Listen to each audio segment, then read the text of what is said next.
Good evening, everybody. Welcome to this week's episode of the Chop Shop. I am your host, Pastor Marvin McKinstry Jr. of the Great Victory House Worship Center Church. The first thing I need y'all to do is to like, love, and share. I'm going to my own Facebook page, opening this bad boy up, and I want y'all to tag people in the comments that needs to be here for this conversation tonight. We got a power pack show, but before we get to that, I gotta bring up I gotta say what's up and show some love to my right hand and my left hand, my main man, Mr. Shaka Pitts, on the ones and twos, making the magic happen behind the scene techniques 1200s. Because anything else is uncivilized. Shaka ain't coming on the screen tonight.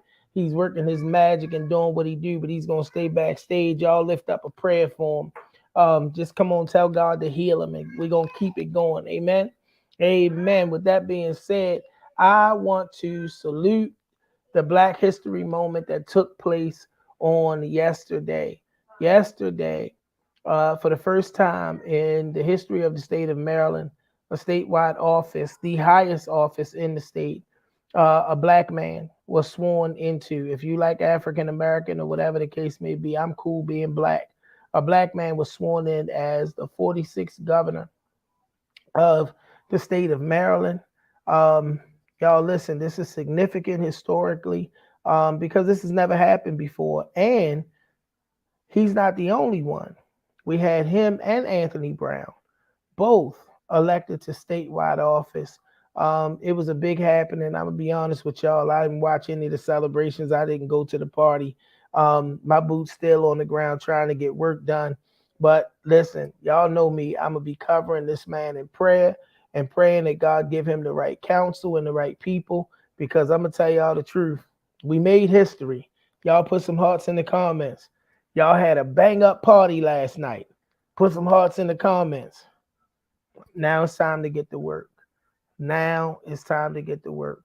All right. So with that being said, we're gonna roll on. Shout out to Westmore, Wendy Moore. We love you. God be with you through this journey of leading our state. And we about to get to the church announcements. Who's that? That's Scola. Y'all look shock showing stuff. I'm out of tune. I don't know who it is. But y'all, we're gonna go and get on to these church announcements.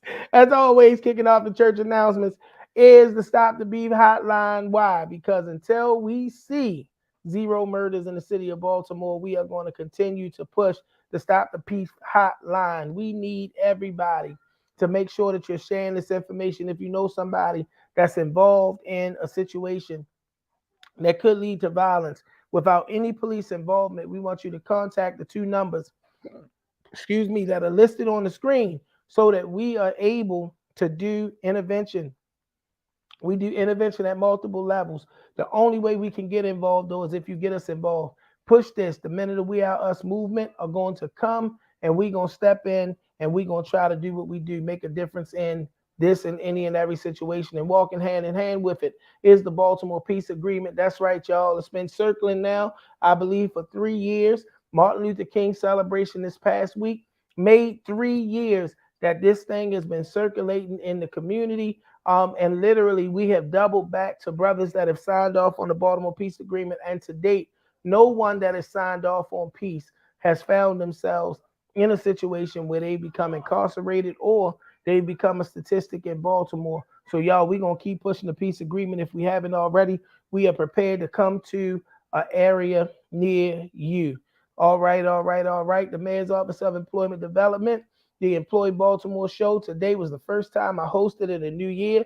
We talked about the big job fair that CFG Bank Arena is having on this Saturday. Make sure you get down to the convention center. Make sure you put your good looking clothes on. Y'all don't dress for job fairs like y'all used to.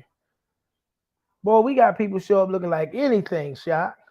Put your good looking stuff on, your good smelling stuff on. Put your best foot forward.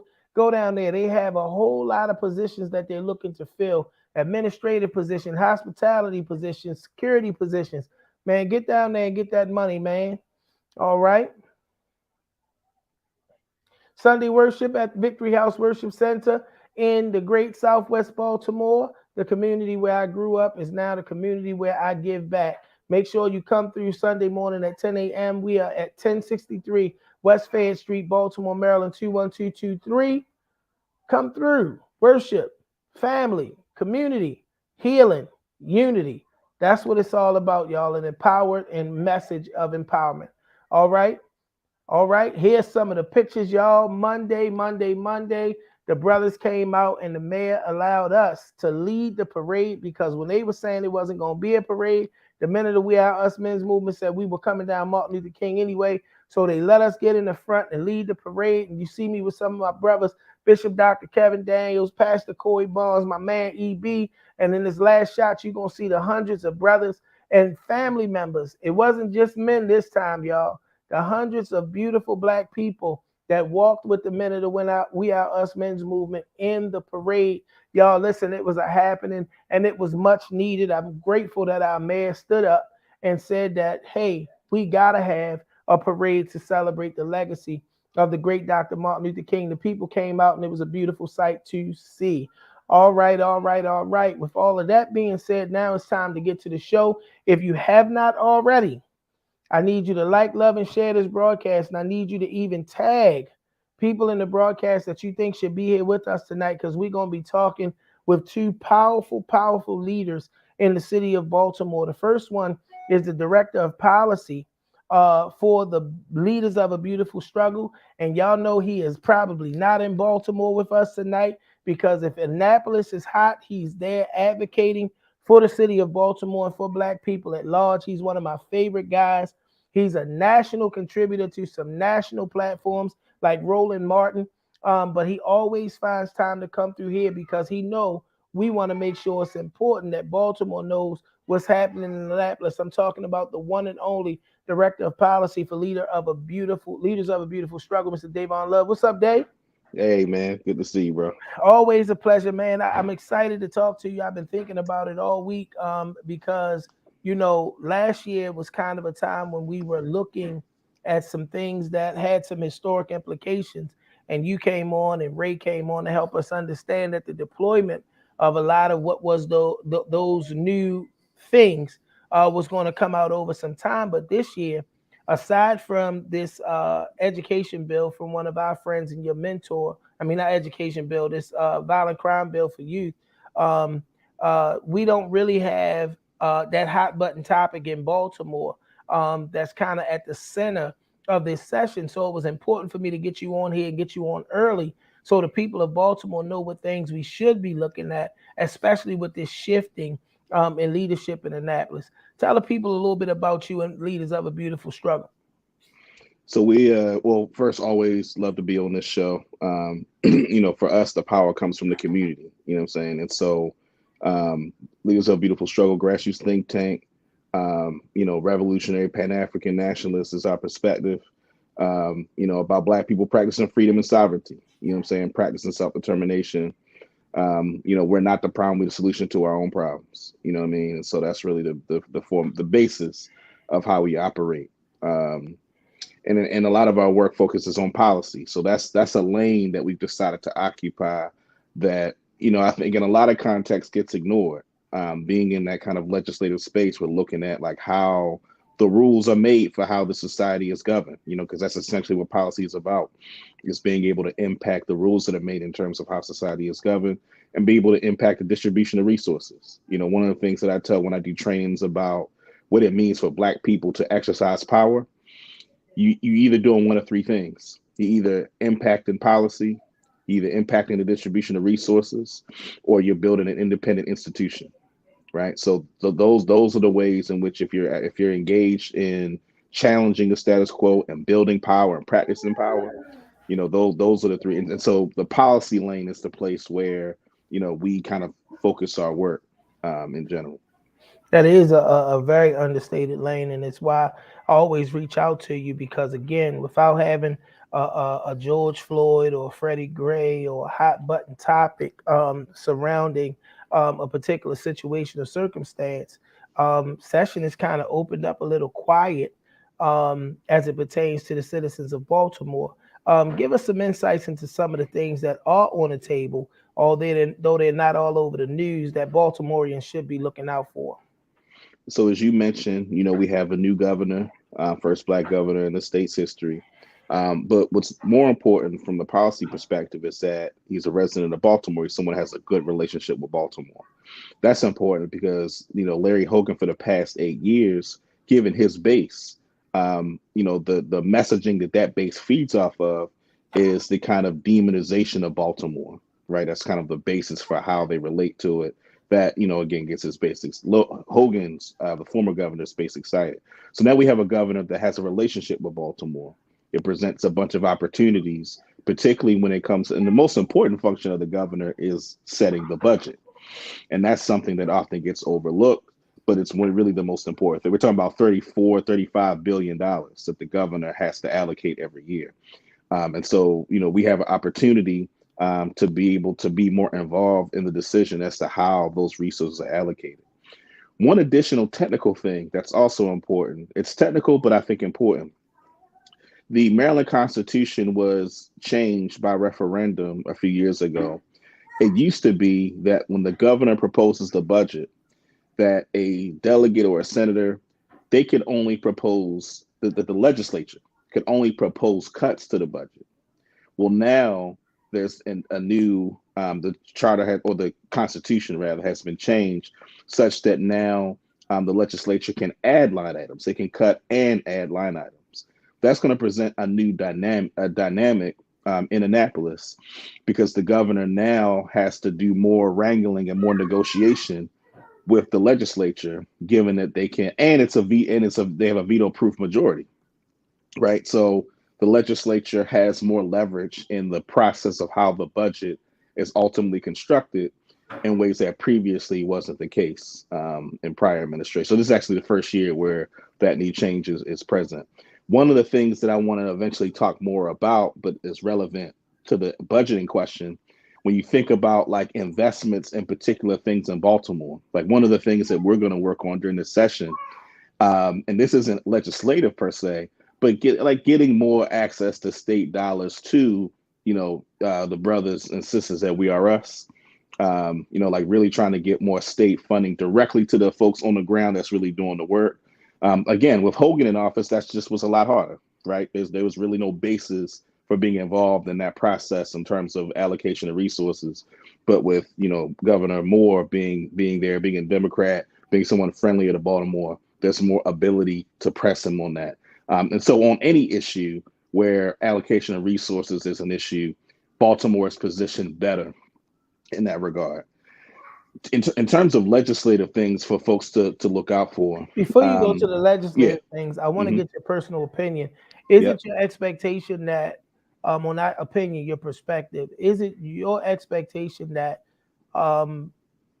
we have a reasonable expectation of Governor Moore to do what we need done in Baltimore with funds allocation, whether that's based on or allocation of resources in general, whether that's based on some conversations you may have had or interactions or just what you may know about him that the average citizen may not know?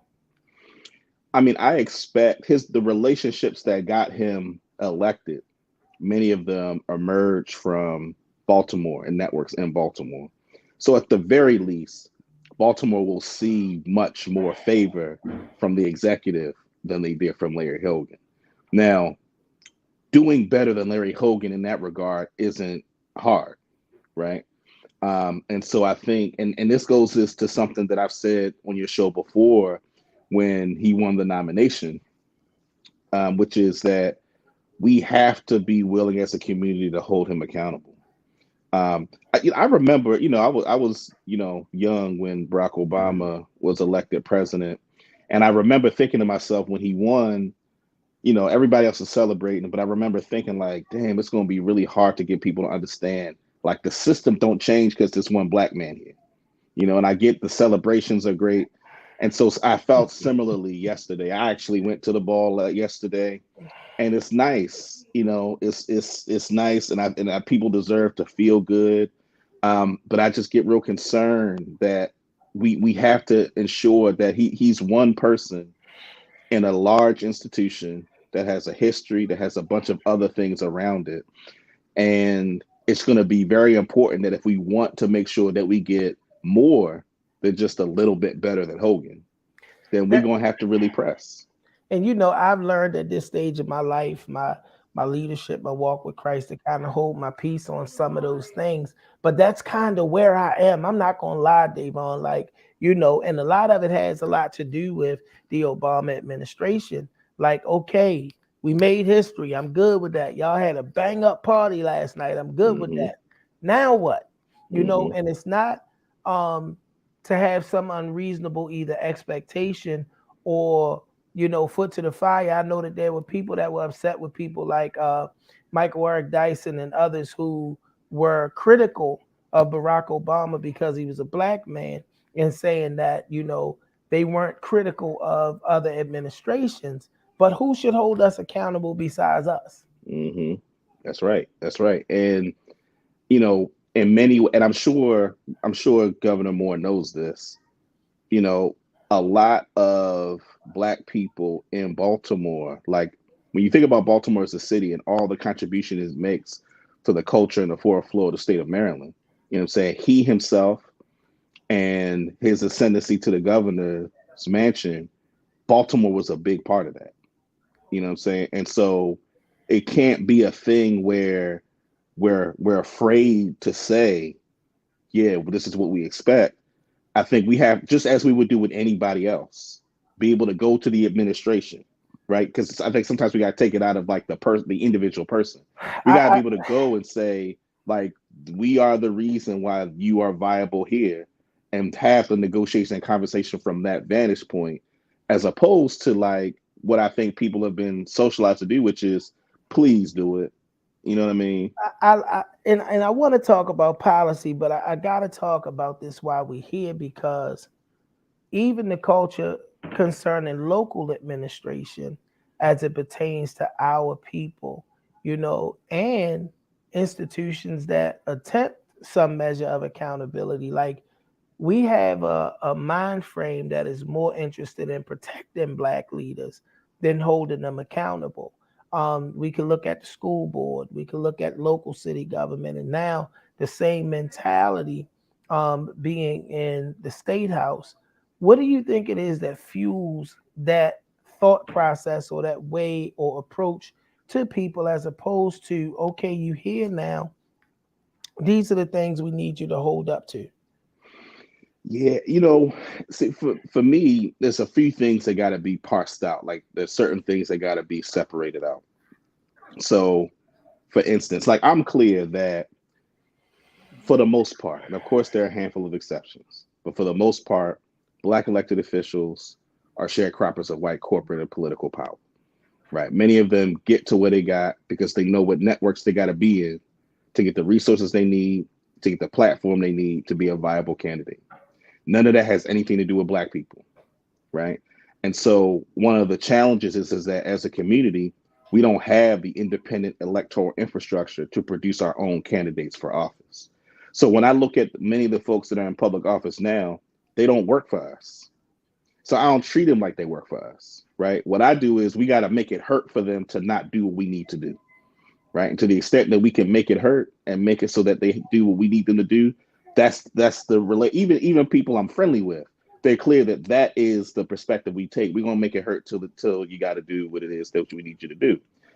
So I think from that perspective, I think many people are cynical about black elected officials. Many people are dissatisfied with the I am jaded, ineffectiveness. brother.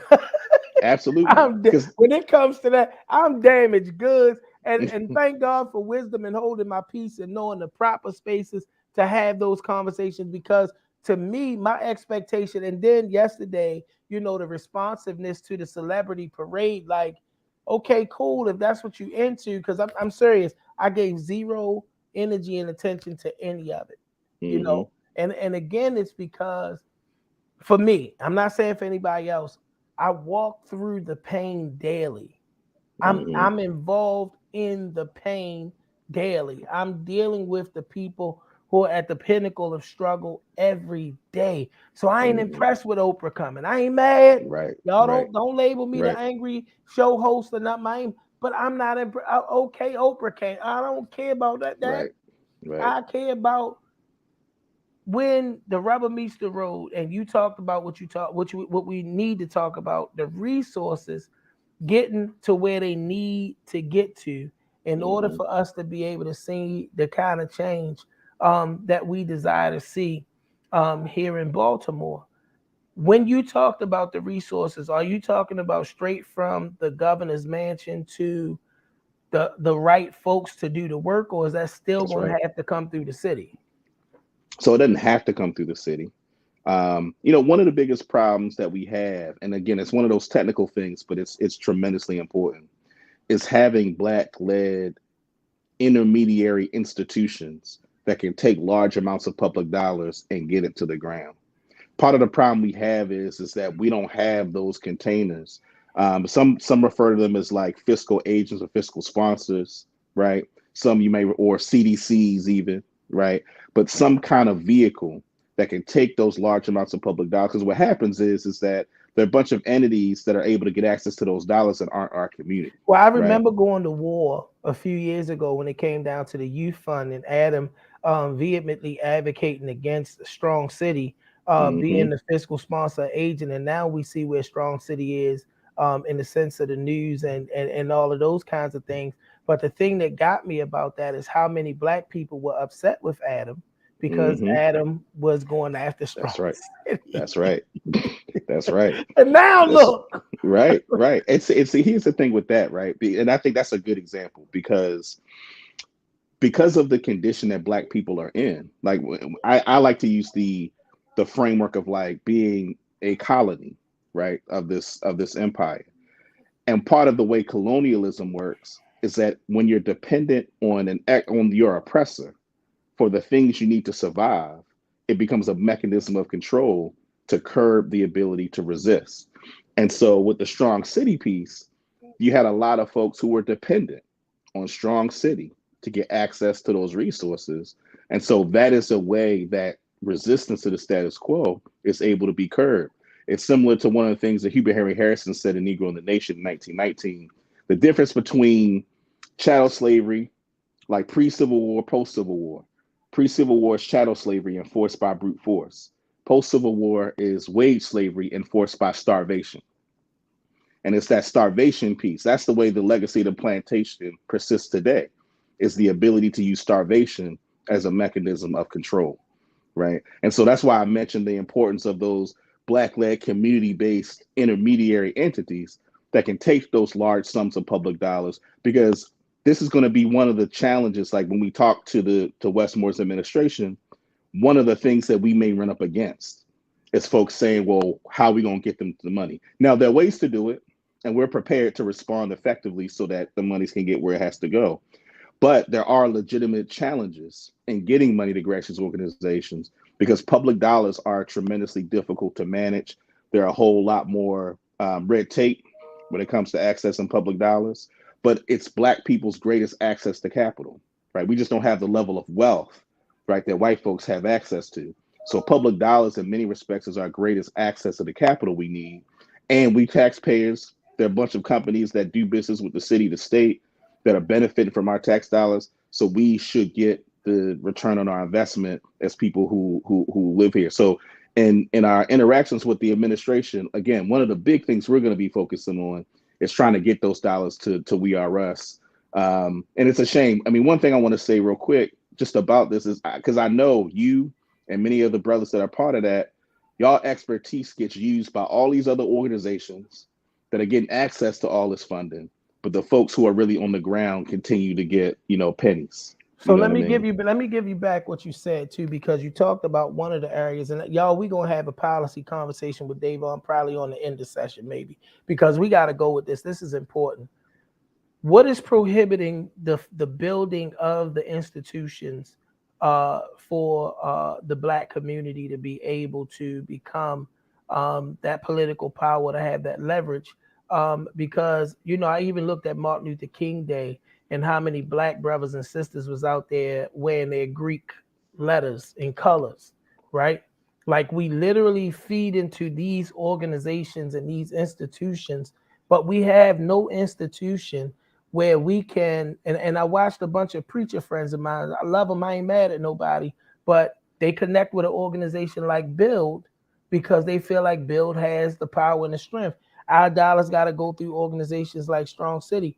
What is preventing Black people from building the institutions to no longer need the builds, to no longer not only have the Greek organizations and all of that sort of thing that we suit up for? What is the thing that's hindering Black Baltimore, the majority Black Baltimore, from building those institutions for ourselves? Because of the wealth in our community isn't at the level it needs to be compared to our white counterparts. In order to build infrastructure, it requires capital to build it. So sometimes people think like in order to just pass money through, you just go somebody, some quick paperwork, money goes where it got to go. But there's so much involved in building an intermediary institution. So it's not just bookkeeping, right? There are a bunch of other aspects of transfer of dollars that matters and requires money to be able to pull those resources together. Part of the challenge is, and the challenge is a legitimate challenge. I just think the way people have answered the challenge has been incorrect, which is if you're an individual person trying to do a program, right? And you have two choices. You have the big corporate white institution that can take a lesser fee, that can handle your money more efficiently, right? As opposed to the Black entity, which is smaller, has less capital, might get you your money slower, might have to charge a larger fee to be competitive. If you focus on your own individual entity, then you're gonna pick the big white corporate joint, right? Because it's just more efficient for your individual needs, right?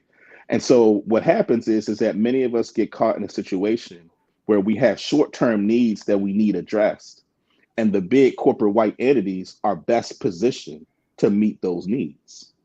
So this is where we have to think about it systematically, right? Because individual actions are not going to be what changes it. So the systematic approach is that we need government investment in building those Black entities and infrastructures so that they are a viable option and alternative to the existing entities. So the reason why Strong City was able to have, in some respects, a monopoly in the kind of fiscal sponsorship arena is because they were bigger, had access to the resources, right? So it was easier to do that, right? And so the resources it takes to build an entity like that requires government investment. And part of the challenge is that it's just not a conversation that's had enough publicly, because the average resident may say, why are we spending money on that? There are all these other things that requires resources. Why are we spending money on a fiscal intermediary or a CDC? We need money for kids that's dying in the streets. And so one of the things we end up having to explain is if we build this intermediary that the community controls, we can bring more of those dollars to the community, right? So that's one of the things we spend a lot of time trying to get people to understand, because otherwise, like I mentioned in the beginning of this explanation, it's the big white corporate entities that will monopolize that role of being the intermediary, and then the monies will never get to our community the way it needs to. Wow, man. We have literally had our time just about and have not talked about individual policies. You got any areas of focus that Black Baltimore, especially when Baltimore Day comes up? I know we had our law enforcement partners down there before the legislature on yesterday. What are some of the priorities that we need to focus on? We got about 5 minutes. Well, I tell you what, and I'll come back on another time to talk about the broader scope, but there are two things I want to put on people's radar. One is cannabis. So we talked about cannabis last session. Right now, they're going to be focused on regulating the industry. So it passed on the ballot in November of 2022, where cannabis will be legalized, recreational. So now it's the question of regulating the business. We're going to be focusing on make sure that Black people get the largest share of access to that business as possible, right? So that's really what that is in a nutshell. And again, I can come on another time and talk about the mechanics of that.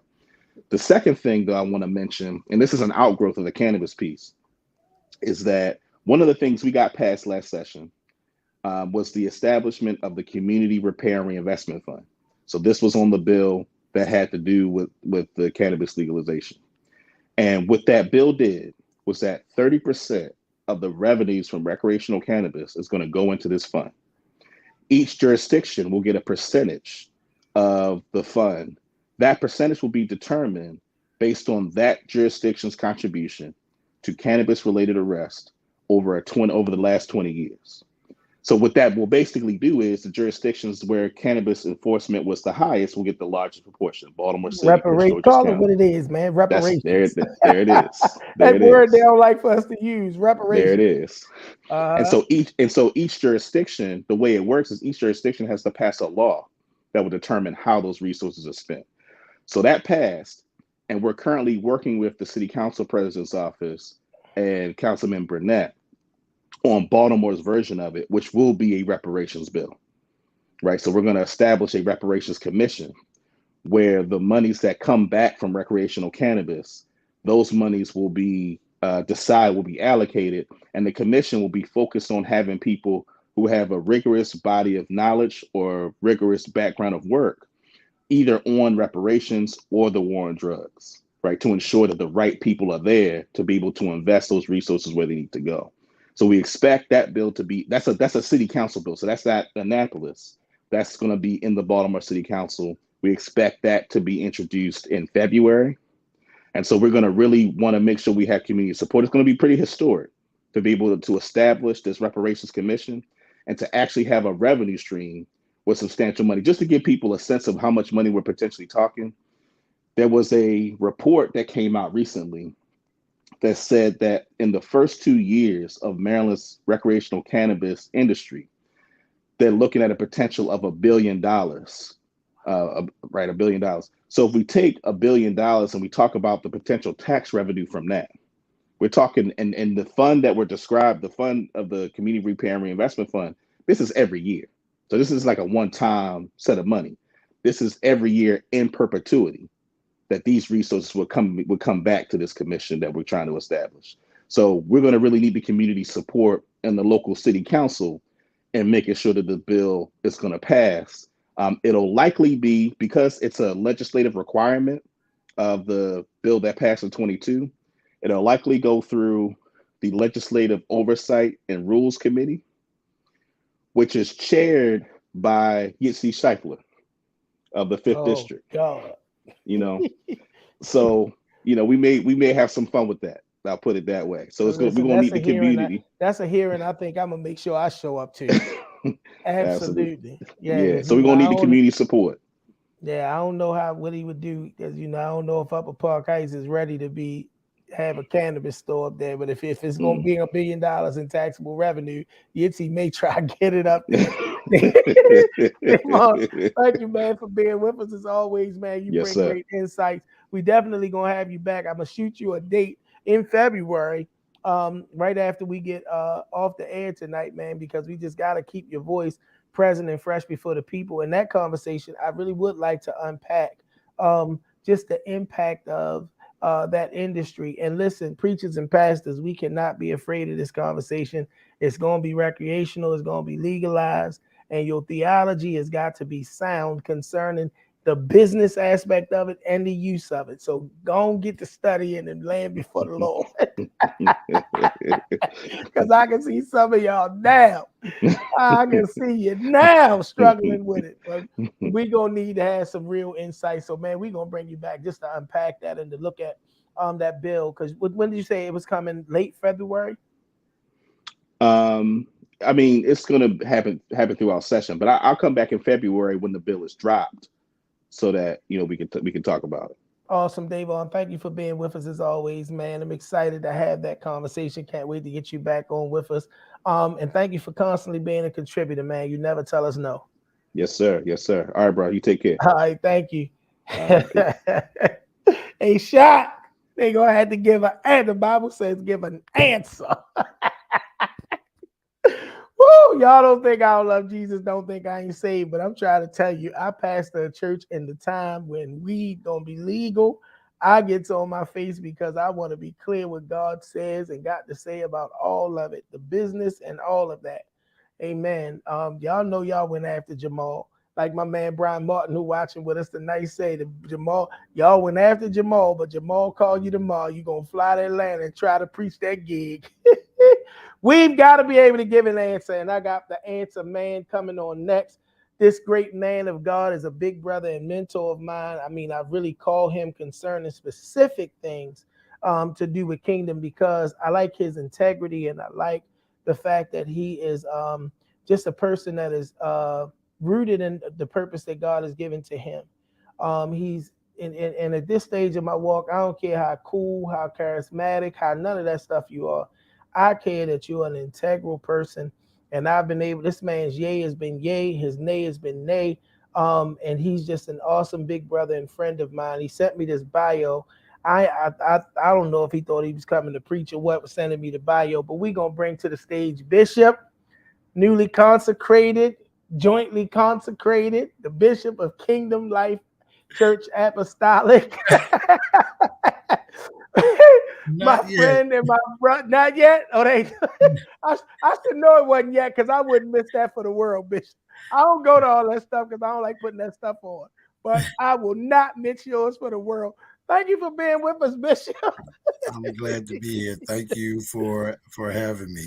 Man, listen, it was critical to get you here because we in pivotal times. And I'm really finding myself in a circle of brothers who are very intentional in how they engage, build relationships, and do those things for the furthering of ministry. God gave me a gift to walk the street, and He put me in some places where I have some pretty powerful relationships. And you're one of the people that do it best. Before you get started, tell us a little bit about yourself and about Kingdom Life Church Apostolic, and we're gonna jump right into this dialogue because I want some leaders to really be able to understand the importance of building those relationships so that we can be connected with all of this stuff and these resources that Dayvon gonna make sure come straight out of Annapolis to the city.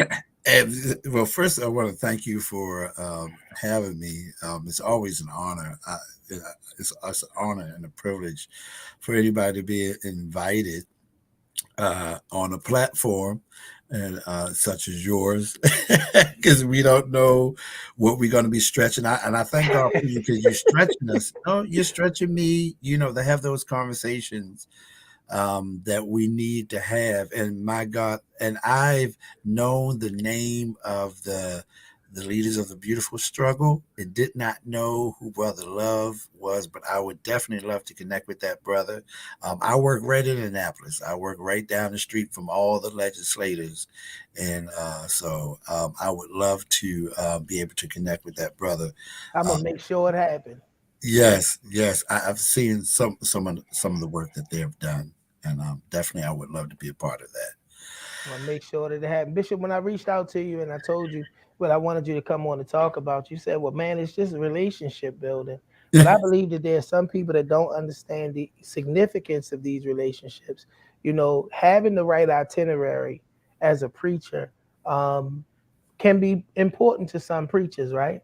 But that itinerary may get you into a bunch of churches, but it will not get you connected to things like these funds that are coming through the city. And I think that, as we talked about white led organizations getting it, I'm Mm, passionate about the black church that does this work as a part of who the black church is.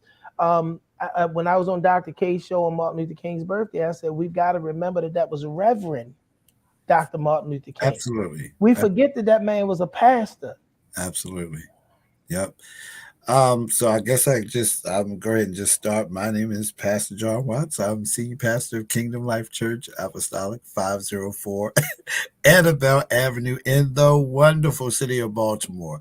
I first and foremost, I want to say, if you can allow me just to just stretch this just a little bit, because I think many people are confusing church and kingdom. Jesus uh, had a kingdom mind. When he saved us, he called us out. We know we are the church, the called out one. But he called us out, but then he called us to a global ministry, a regional ministry, an international ministry, a citywide ministry, along with dealing with our own personal stuff. One of the things I wrote down was the church must get back to, or the faith community, of relationship building. And so, I am an educator and a pastor. So I work it within the school system. And I feel like understanding my role as the faith community, but also understanding the role of being an educator, that relationships are the two things that make things work. And I'll say this: you can't really preach to people you don't like, and a teacher can't teach the kids they don't like. If any of my leaders on here, tag the rest of them on here, because that's right where we've been teaching and training leaders. You cannot serve who you do not love. Right. And parishioners don't learn from preachers they don't like, and kids don't learn from teachers they don't like. If you got kids, people know that if kid come home and say, "I don't like my teacher," you're gonna have problems. In order for it to be healthy and a connection, there got to be a relationship building. Relationships are key. Is key. Is key. And so within that framework, which was taken from the church or taken from the faith community, that we call restorative circles. So how we take a teacher and a student, and we have a discussion, and that student starts to build a relationship with that teacher, and that teacher starts build a relationship with that student, and then learning starts. And that's the same thing for the faith community, is that we must now go into the communities that we was, I guess, told not to go into, and build relationships. And that's the most important. That's where I am now. So most of the stuff that I did and have connected with was through relationships. This generation of pastors is a lot different. People like myself and you, literally, either by vocation or otherwise, are literally entrenched in the communities where we serve. And I believe that that's something that's divine, and I believe it is something for this generation, because I believe that there is going to be a returning of church as the social services office.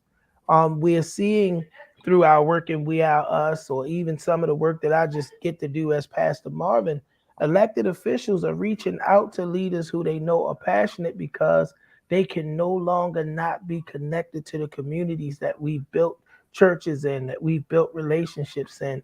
So when it comes down to time to build that relationship with the elected official, how important is it that we don't want to take a selfie and celebritize them, but we want the relationship that's going to lead to resources? And you better say all of it, John Watts. Well, wait a minute. Don't hold nothing back. Well,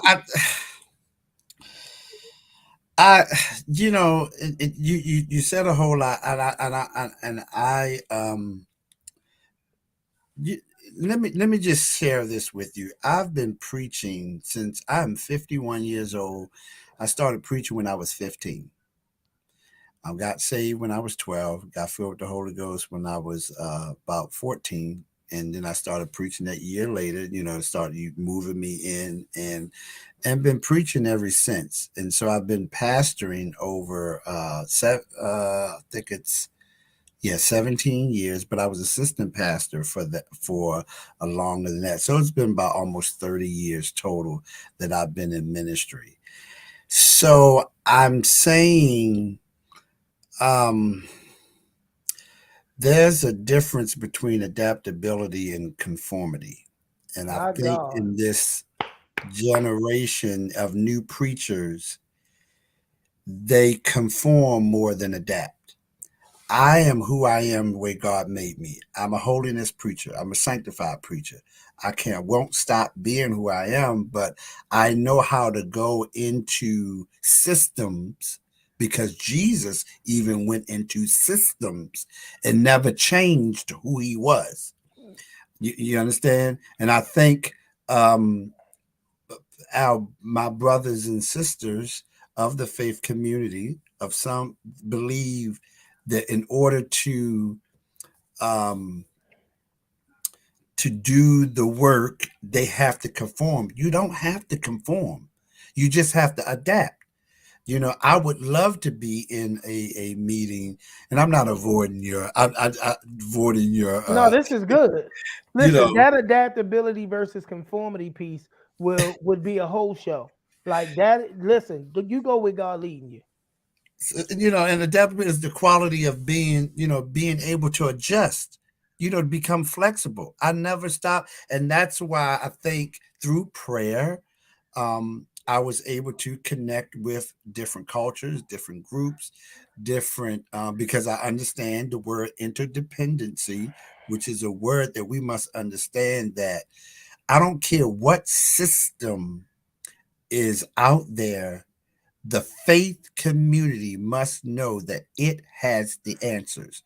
When I show up in the space, and whether it's the healthcare system, whether it's the judicial system, whether it's the educational system, those systems can't say they don't need the church, can't say they don't need the mosque, can't say they don't need the synagogue.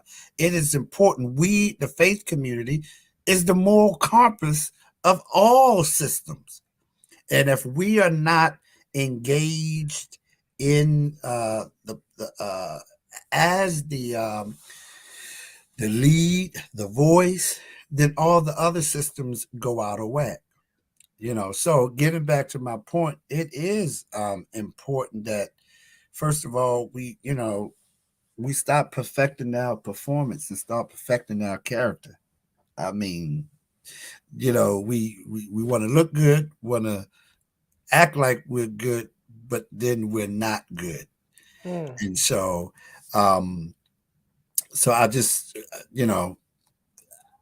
want to be light tonight. I don't want to, but we Well, I'm we gonna keep have the trying to pull it out responsibility. you because my next question, my next question, because we had this thing, and last week, because I shared with the leaders in our church that the mentality and approach that we're taking, it ain't against nobody else, is Mhm. that we don't serve because we have a call. We serve because there's a need. God called us to a need, and keeping the need first keeps us from exalting our call. And I tell people all the time, when we get to having these conversations about a lane and a call and all of that, I get it. It's real. But sometimes there's some exclusionary things that happen that causes some people to feel as though they're excluded from doing. Now, I ain't saying everybody gonna walk the streets like Marvin and John Watts, but what I'm saying, community ministry um, shouldn't even be a saying that we have. It should just be ministry. The church serving the community that it's in. It shouldn't be community outreach and all that stuff that we've dubbed it. It should just be a function and flow of the church. How important is it that we get back to that as opposed to this idea that if you see Marvin and Marvin is doing a certain thing, oh, he just anointed for that. That's his lane. That's his call. So again, it begins to look exclusive as opposed to something that is just literally what God decided in the church, what God decided and established in the church of Jesus Christ. Well, first of all, especially this present day church, we got to get out of the mindset of promotion. Promotion, whoever started that, and like I said, I'm a bishop elect. There was people who was bishop way before me. Some started pastor and became a bishop the next year. I've been preaching for over 30 something years, and I'm just coming to this point. And I think that I have something to say. I have something to offer. I think that many people feel like, and it's been created in the community, in the church, that promotion.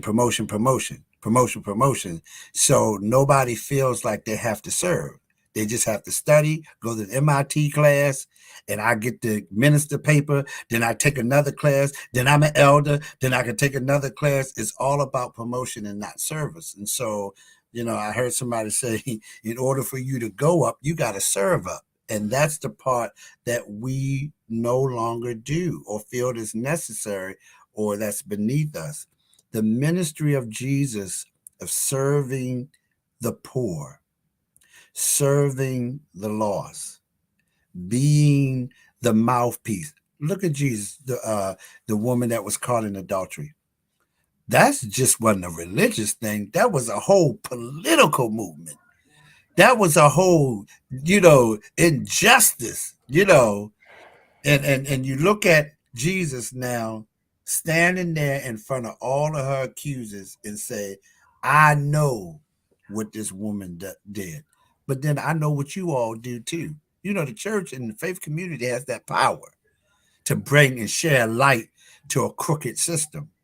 But we ourselves must be straight as well and not be crooked, and be part of the problem. But I think many things, that people that's in the church now only thinks about, I want to be promoted. I want to be heard.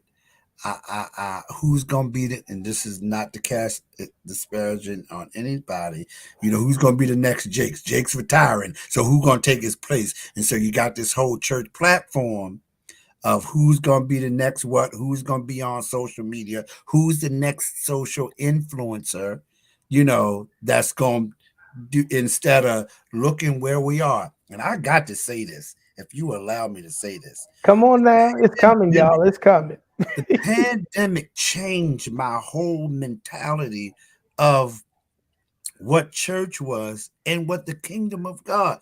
Jesus he didn't come to establish another religion. He came to establish kingdom, a mindset, a mindset, a mindset, a transformation of the mind that I live here on earth, but my address is in heaven. That's why he told Peter, whatever you bind on earth is bounded. I'm going to make it happen in heaven. And when you have that mentality, when I go into a meeting, go into a space, I go unapologetically. I have the answers. And I can see some of their faces, they be tore up. But I know I have the answers because God has given it to me.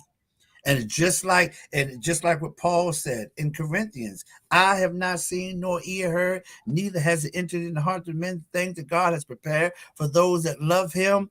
And then in another verse, I think around verse 8, 9, 10, where it said, but the Spirit have revealed it unto us, yea, even the deep things of God. To the carnal mind or to the regular people, it's a mystery. But God said, I'll download this information to you, by the Spirit of God. Listen, bro, there's a whole reality. There's a whole world that exists in God that the smartest minds in Princeton and Harvard and all those people they don't even have a clue. That's why that beautiful brother that's the leader of the beautiful struggle can articulate. When you tap in, God will show you. He will show you all of the stuff that you need. I know I just went off. No, you ain't go off. That's what we here for today, because when you say, the mindset, I go back to the same question that I asked Dayvon, but I asked it in more of a church perspective. Mm-hmm. We see a group of leaders who have formed a We Are Us movement. We see another group of pastors who go wholeheartedly jump and invest into a build, or what is keeping the church itself from building, not organizations, because we got everybody mama got an organization, but building real institutions that strengthen the Black church in its sense of purpose as it pertains to how to make kingdom connections to change a city like Baltimore. I think the church have to find themselves. Sometimes you have to redefine who you are, redefine your purpose, redefine your mission, and try to fit in. You talked about the church having to deal with the culture of weed and what's getting ready to come down the pipe, what's getting ready to happen. Of course, I deal with it differently, and I have to look at it as an educational part of weed and the medicinal part of weed, and then children. And that's where my lens is. How does this affect children? How does this affect the family? What does this look like? And so, but the church must then have those tough conversations and not be afraid of it. You're not going to lose. You got the Holy Ghost. You're not going to lose your Holy Ghost to go and sit with some men and have a discussion. Set with some marketers and say, you know what? I need to understand. Help me to understand your view, your lens. One of the things that I do I never stop being a pastor. So I'm a pastor, in the educational system, and I have to talk to all types of people, and I have to listen to all types of people, and then I also have to restore all types of people, even when it's not in sync with my personal beliefs. If that makes sense. Yeah, yes. Makes Yeah, sense. I've lived through And that. you got to be good with that. You got to be secure with that, because you got to know what is your end. What is your, what you're looking for, or your outcome in that particular meeting. So I think the church needs to go back and redefine themselves. Find out what is the mission. What is your mission? The scripture said, Matthew 28:19, go ye therefore and teach all nations, make disciples. Teaching, not a praise break.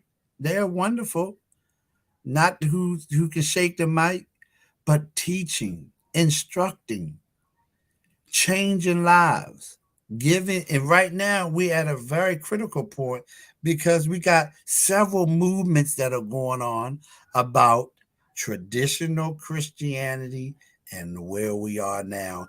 And most pastors aren't even ready to accept the black Jesus. Man, you on live with the Chop Shop. I don't think I said this the whole show. You on live with the Chop Shop. We come to you every Thursday at 6 p.m. We talking to Bishop John Watts of Kingdom Life Church Apostolic, and we're having a conversation about the intersectionality of church and community, which, if you were to put the two together and give it one name, it is kingdom. And Bishop, as we're talking about kingdom, because it became one of those nomenclatures that was more popular in its articulation than it was in its demonstration.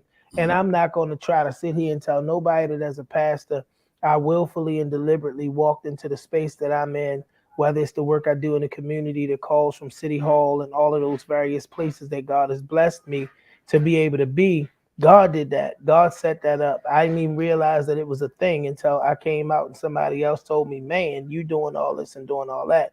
And I believe God does that to keep me humble in the spaces. I notice in Second Chronicles, the text starts off, and the first thing it says is, "If my people who are called by my name, identity, would humble themselves."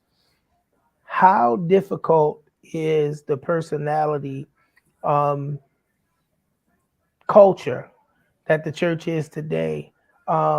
How much difficulty is that personality culture to the relationship building, whether it's between other faith leaders, whether it's between community leaders, elected officials, the need for us to be able to come in um, and kind of humble ourselves and merge. We said and we are us all the time.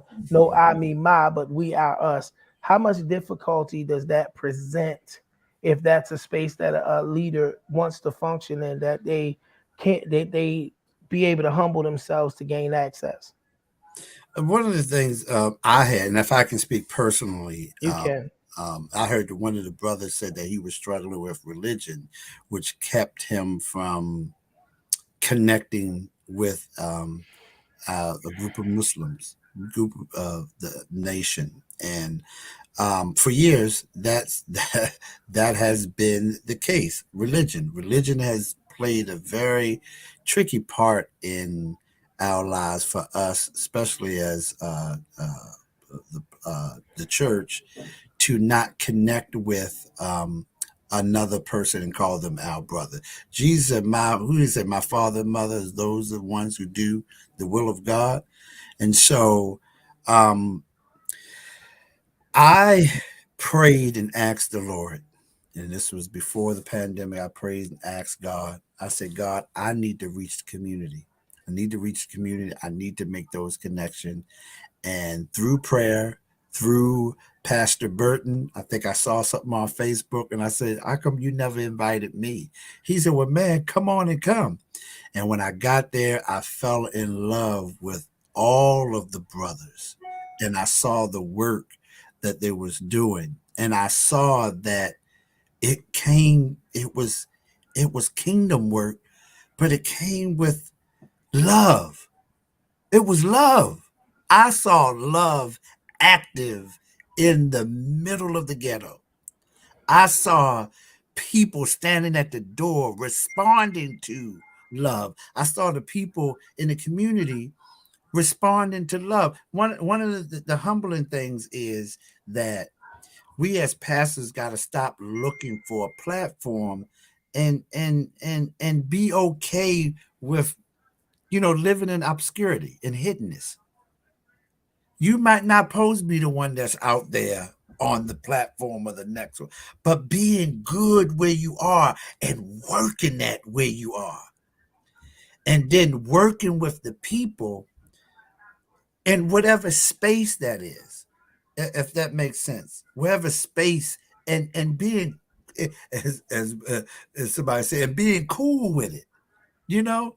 And so I think that when you talk about intersectionality of the church, and then it goes hand in hand. The ministry of Jesus, if affected every area of a person's life So I don't know if it's an intersection or if it's intertwining, but when you doing the work of Jesus, you can't help but work in the educational system. You can't help but work in the healthcare system. You can't help but go down to the juvenile justice system and speak on the behalf of somebody whose life was tore up by the system, and being able to say, but I'm in here. I'm helping this person. So if it's the intersection, or if that is just our plain kingdom pattern, because he said, he came to establish another kingdom, but the kingdom is a mindset. So um Bishop, I want to get this question in. I go saw ahead. our friend and brother, Bishop Brian Martin, asked for an example, and I wasn't Okay. sure what point of the dialogue. And he said, give an example of how you adapted into what the adaptability versus conformity conversation. Well, of course. Yeah, I mean, so when you talk about that, you talk about the quality of being able to adjust to a new condition. So that's adaptability. Adapt to being the quality of being able to adapt to something that's new, but then not to have to conform to it. So I'm going to tell you all this, and I was called one day and asked to go and minister to a group of I hope I'm saying the right name, transvestite in a club in New York City. I said, give me the date and give me the time. I'm there. And some people say, well, what? Going to a club? You know why? I was going to go there, and because the person said, you don't know how the level of suicide that these men go through in New York City, if I don't have no preacher that will come and just talk to them and listen. So when you talk about adaptability, it's being comfortable in you who you are, and somebody calling, and not having to, and be cool with the new space, and being able to be you in that space and get the job done. That's what I'm about. I'm about going. Let me tell you something. I gotta tell you this. This is another thing, because I see. I used to walk past the boys on the corner in my community. The boys, the street entrepreneurs. I would try to get to my car, because for fear that somebody was going to hit me in the back of my head. But the word of God said, perfect love casts out all fear. And I'm going to tell you what adaptability did was when I went out with We Are Us, and went out and saw how love really conquered and how it overcome fear. I was able to leave my car, go across the street and shake a young man's hand and say, how you doing, son? And mean it. And see him. And what it did was, what adaptability did, I was able to see that young man as a human, as a human, as somebody's son, somebody's child, without having to change myself and say, what's up, yo? Because that's not me. I'm praise the Lord all day. How you doing? That's not me. So that's the difference between adaptability and conformity. Well, Bishop, I could definitely say when we're talking about adaptability, going in and being relevant without losing all of who you are, which would be conformity. I have seen you show up at Dunbar Field while everybody else is in their We Are Us gear. You was asked to come over there and pray for one of our biggest ministry moves in East Baltimore, and you showed up in your all white robe. Captain Holiness, what they called him. So if that's not, because I thought you was gonna get that example when you said you was gonna give an example. This man of God, I tell you, and this is what I love about you, Bishop, because when we first came out to Brooklyn, it was cold, first of all. And we started going out there on Thursday nights. And I was like, look, I ain't got another night to give you Negroes. Y'all pulling that too much this time. I ain't got no Thursday night to give to you Negroes. But I got out there, man, and I met you. And I think that, as we talk about that, and Bishop Brian Martin, if you still on here, man, I need you to hit me, man, because I need to get you on here in the next 2 or 3 weeks. And I'll talk to you about what I want to talk about. But that's just that, and to me, that is the greatest example of adaptability and not conformity. You've never felt a need, because I see some people who wives probably mad at them. Probably mad at them right now because they 60-year-old men that have seen me wearing all these different Air Jordans, and now when I show up, they 60-year-old self got on some Air Jordans. Bro, slow down. Stop trying to be. But not Bishop, not Bishop. Bishop still gonna have on his slippery earls, and I'm No, if you catch him the right time, he gonna come out there right in the community walk with his all. He had the all white robe on. Bishop, I love you, man. Thank you for being with us. I was on my consecration, and I told them that I could not come because I was, and that, No, and listen. so Let me give y'all this last Bishop story because Bishop is my guy. But this is the example of adaptability, not conformity. you know We what? on Fulton Avenue one night. The people got the shooting and everything. When y'all think we out in these trenches and we playing, the people got the shooting and everything. They went to Bishop John Watts and say, Bishop, we need you to pray. We right there on Fulton Avenue, right in the middle street. Bishop said, while I'm down here praying. He went right in. But I love that because that's you being you. And I've seen it in the church house. I've seen it literally on the corner of North Avenue and Fulton.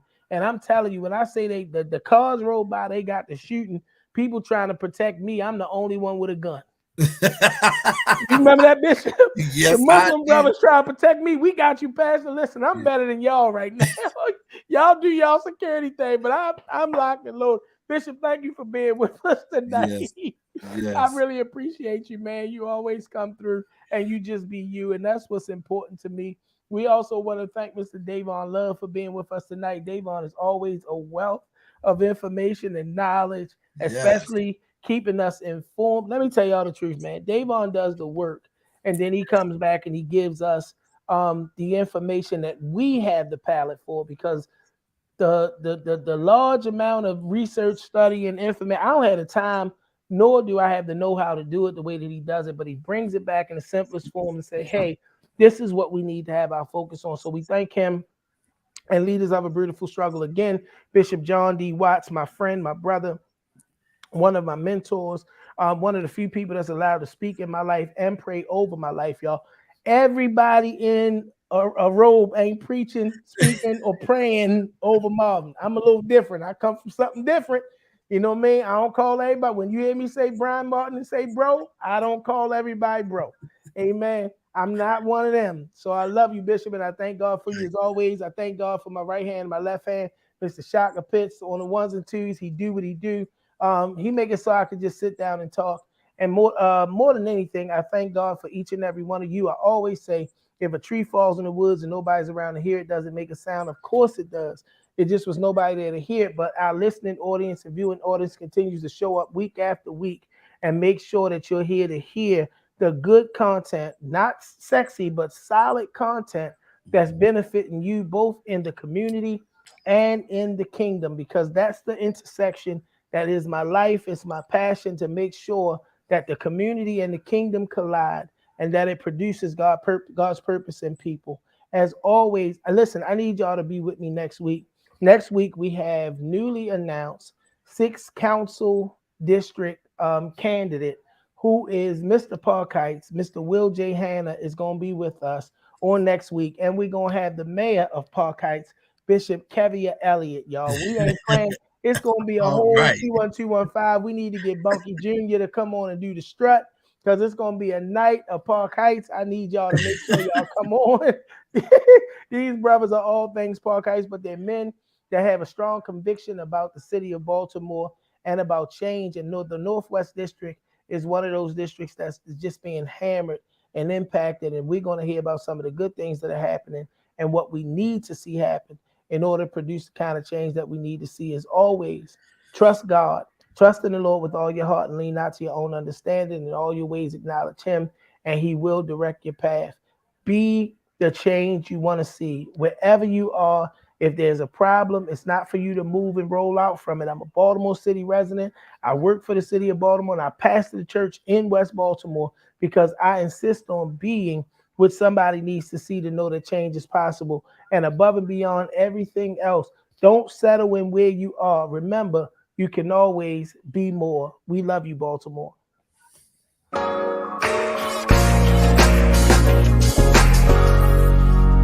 I can be more. There's nothing that I can't achieve if I just believe. You can